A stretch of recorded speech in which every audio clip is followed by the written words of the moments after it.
My in-laws said coldly, "You will never truly be part of this family." I calmly replied, "I see." But when their family business was on the brink of collapse, I bought up all their debt. Suddenly, I was the one holding all the cards. Original post. I'm 31, male, married to Thea, 29, for 2 years. Her family owns a regional building supply company, 3 locations, in business for 40 years. But they never let me forget I wasn't one of them. The first time I met them, her dad, Wallace, looked at my shoes and asked what I did. "I work in debt acquisition and restructuring." Wallace sneered, "So you're a vulture, feeding on failing businesses." I said, "I help restructure debt so companies can survive." Fancy words for bottom feeder.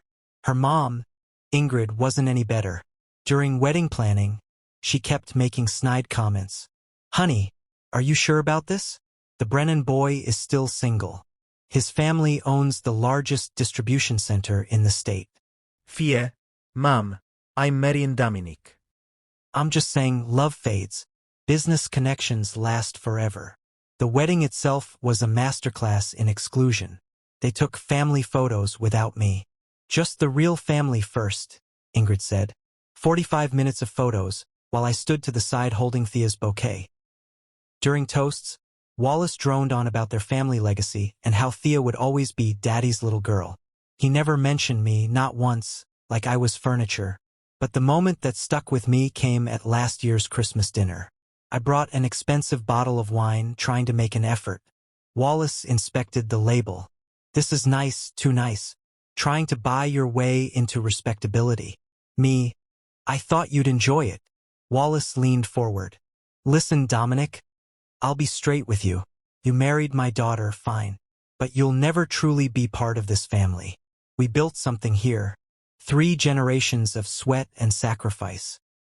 Oh, you push numbers around on a computer.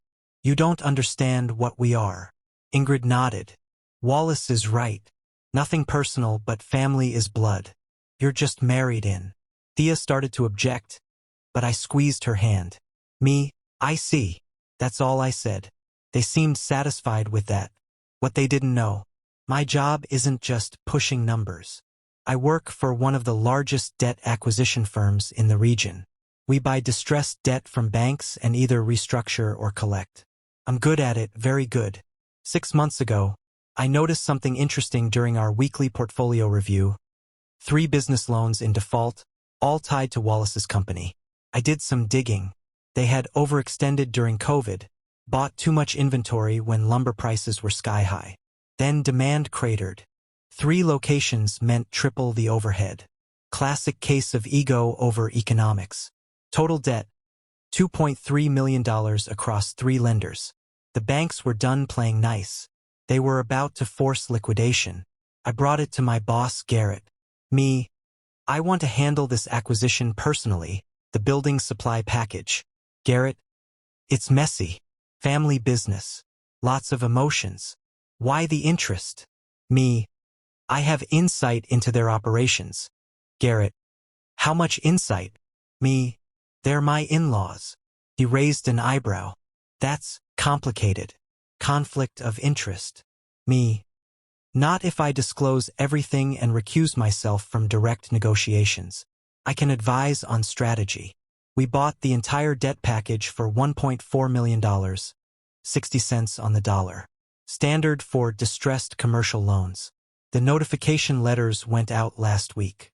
My phone rang during dinner. Thea answered. Her face went white. "Dad, slow down.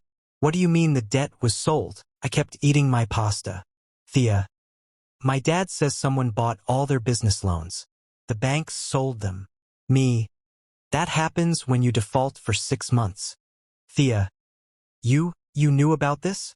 Me, "It's public record. Commercial defaults get listed." She relayed the information back and forth.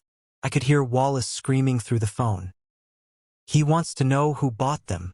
Me, "The letters should say Meridian Capital Acquisitions." Thea, That's your company." Me, "Yes." The silence was beautiful.